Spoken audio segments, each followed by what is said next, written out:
The final score, Yeovil Town 1, Wrexham 1, and well, not the most satisfactory of games or results really, although to be fair, draw at Yeovil is never a bad thing, is it? Let's be honest, not an easy place to go, but Wrexham will be frustrated by this, partly because the performance wasn't really up to par, and also because, well, the nature of Yeovil's equalizer, it was brilliant, but because it was brilliant, highly frustrating. I'll get to that in a bit. But anyway, Wrexham made 3 changes from the side that beat Eastleigh. Elliot Lee and Jordan Davis done well, of course, off the bench. They came in midfield. There was a pre-match scare when Jordan Davis wasn't on the team sheet, and it was put on social media. It was purely a mistake, but it led to a short social media drama as people speculated that he'd left. And the other change, interesting, was Jacob Monty coming in at left wing back for Callum McFadden. Now, the heat would play an important part in this match, definitely. Wrexham were a bit sluggish, didn't quite get things going, but probably had the game won until the thunderstruck equaliser, which was glorious, but was out of the blue.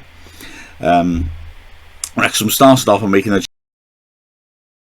half was that Yeovil had a decent amount more possession, but didn't really threaten.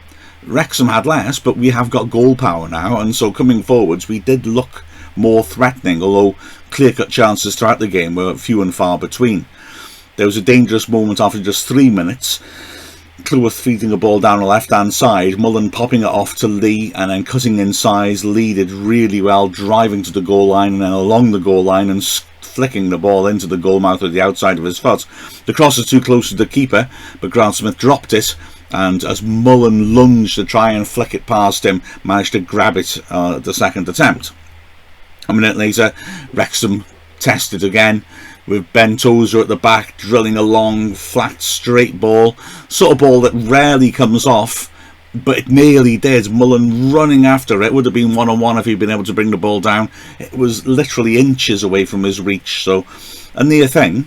Now in the 6th minute, Wrexham took the lead. As you can tell, this is a decent start by Wrexham. Rewarded when a long ball again by Howard this time was looking for Ollie Palmer. He wasn't able to make contact with it, but in jumping he confused the 2 defenders. They got muddled up. Mullen nipped in after they'd let the ball bounce. A wonderful deft touch with his head. Just took the ball beyond Williams, and one-on-one with the keeper. He drilled it across him and into the net. A great early finish, and Wrexham had the lead. Yeovil started to respond by getting the ball down a little bit more. Wakefield was looking threatening on the right-hand side. Worthington moving the ball well in midfield.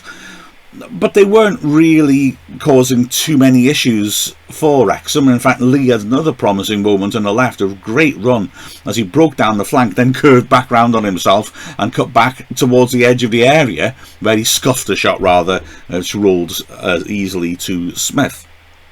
First chance that Yeovil had came when Wakefield ripped in a terrific free kick from by the corner flag. Everybody missed it in the goal mouth though, and moments later it was Wrexham going up the other end. Palmer moving the ball on into the box and driving a powerful shot which was well blocked. In the 26th minute, Wrexham had to shout for a penalty, and this is an interesting one, I would say. Mondy combining with Cleworth down the flank. Cleworth was tackled in the box, but Mondy got back and tackled back, drove across, which deflected off Williams up in the air, span into the goal mouth. A couple of defenders and Palmer raced and converged on it, and then the backspin, I think, deceived Hunt a bit, and it span up and hit him. Now, where it hit him is the relevant point. I always find it interesting, how do players react? I don't mean when they're all just trying to influence the referee, but, spontaneous, immediate reactions. On the far side of the 6-yard box, there were a couple of Wrexham players who immediately, spontaneously jumped up for the penalty. But the rest didn't join in, because I think you had to be at the right angle to see if it was a penalty or not. For my money, and having gone through frame by frame, the camera for the highlights is not in the right angle to see it clearly. What I would say, Hunt's arm is definitely out. as he approaches it. It's not hit at him from close in, so if it does hit his arm, it is a penalty. It looks to me, and I'm not going to stake my mortgage on it, but it looks to me like it hits more the top of his shoulder, in which case he gets away with it. I think gets away with it is the correct phrase. He's quite lucky if it doesn't hit his arm, because he's in no real control of what's going on. But I think the ref probably got it right. The referee did irritate Wrexham in other ways, mind, as we'll come to in a moment. He seemed to be on a bit of a hair trigger whenever a Wrexham player went in for a challenge. He seemed to be giving fouls, and then robust challenges by Yeovil players on at least 2 occasions. Very aggressive challenges which looked like fouls weren't punished. And he sort of, by the end of it though, peculiarly, had only booked 1 Wrexham player, but was spraying cards around for Yeovil. So a slightly patchy performance by him, just like it was by Wrexham. Although Wrexham did have a couple of chances. Again, sort of half chances, if you will. Palmer doing really well in the crowded centre of the pitch to struggle his way past 2 men and then chip a cute little ball over the top for Mullen, who drove a powerful shot, but it was well blocked. And then moments later, Lee picking the ball up after a Tozer throw that caused problems, playing an excellent ball inside Wakefield to put Tozer into the penalty area around the back, and Wakefield recovered with a tremendous, desperate sliding tackle, which not only stopped the danger but also knocked the ball off Tozer and out for a goal kick. The closing minutes of the half saw Yeovil come close a couple of times. Well, I say come close. 2 really good deliveries from Worthington from corners, both of which dropped into the goal mouth and caused issues, but Wrexham both times were able to scramble it clear.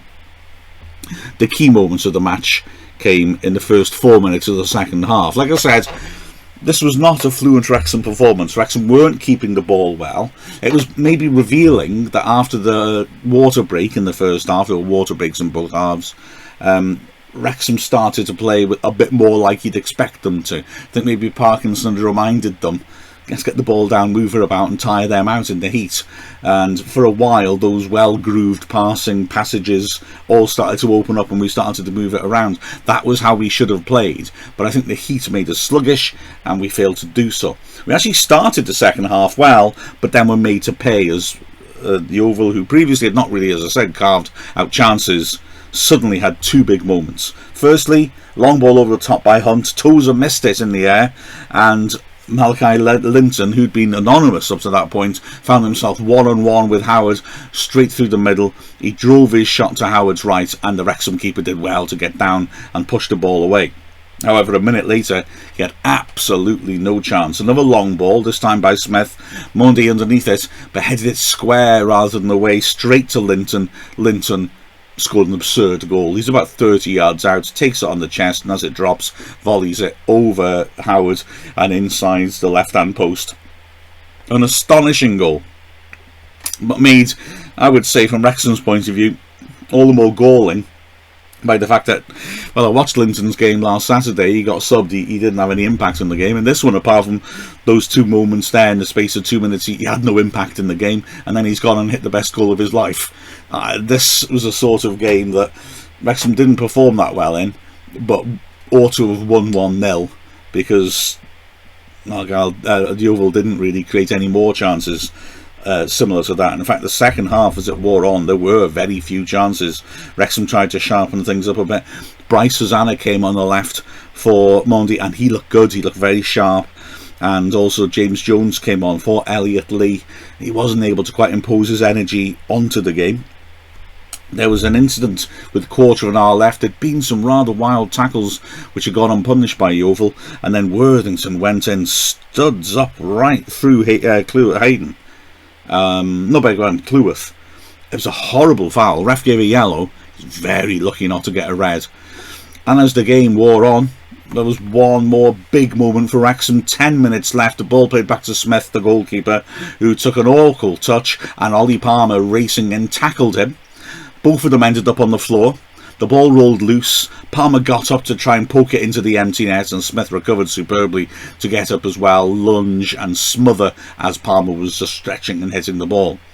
there was a slight moment of danger right at the end. Jimmy Toure, the ex-Wrexham trialist, came on for his debut for Yeovil and got round the side of Wrexham's defence on the left. He looked quite lively and drove the ball across the face, but again, nobody could get a touch. 7 minutes of added time, but there was no real proper momentum, and the game ended 1-1. Like I say, sluggish. I think the heat got to us and we didn't impose ourselves, which is ironic, because if we'd got the ball down and played how we want to, then I think that would have been well suited to the conditions.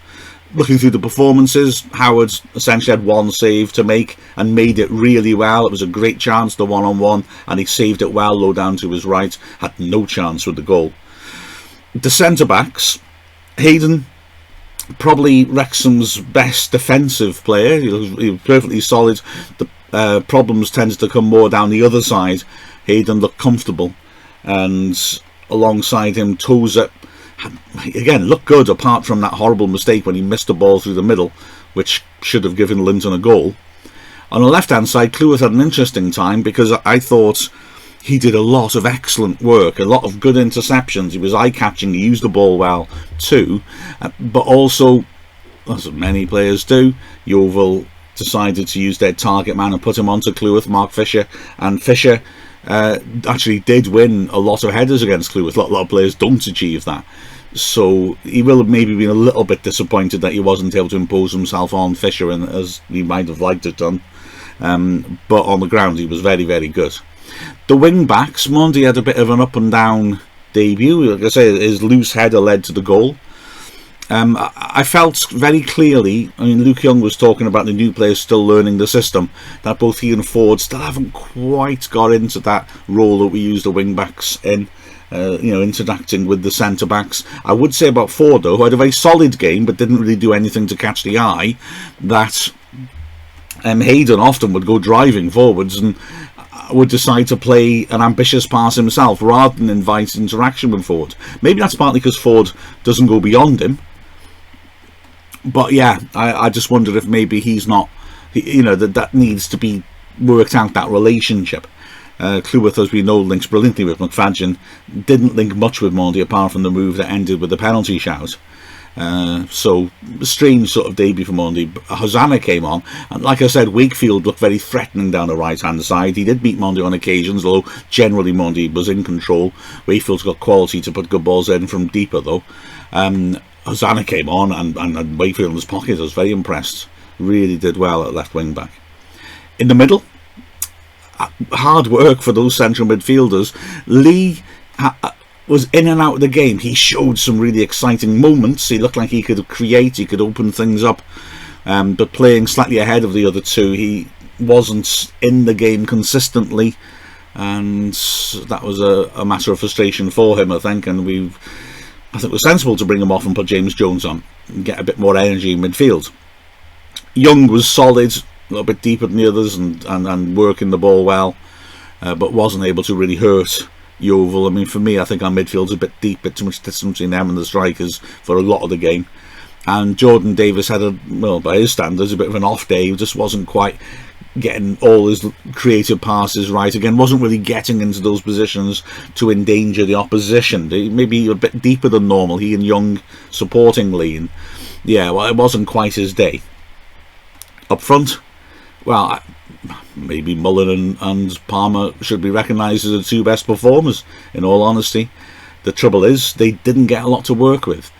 Palmer battled manfully, did well scrapping with the centre-backs physically, and was often a player who opened things up a little bit. And Mullen was really working hard in order to try and create things. Had a few good shots that were blocked apart from his goal, and in the last 10 minutes and added time, it was brilliant how he still was full of energy and was really rolling his sleeves up, dropping deep and trying to drive at players and make things happen. Mullen the man of the match for me, but they needed more service and better service, those two, because they both looked like they were on good days, and unfortunately for Wrexham, we didn't give them enough opportunity to hurt Yeovil's defence. So, like I say, sluggish is the word, I think, for this performance, but we're equal top. It's a decent point at Yeovil. Yeovil's a tough place to go, on a long journey on a hot day, and yeah, so things are still on course, aren't they? And you also think, well, you know, when these new players are fully bedded in, when maybe this different system with Elliot Lee in front of the two other two midfielders has really settled, I mean, should be onto something. With the final score of Yeovil Town 1, Wrexham 1, I'm Mark Griffiths from Wrexham AFC.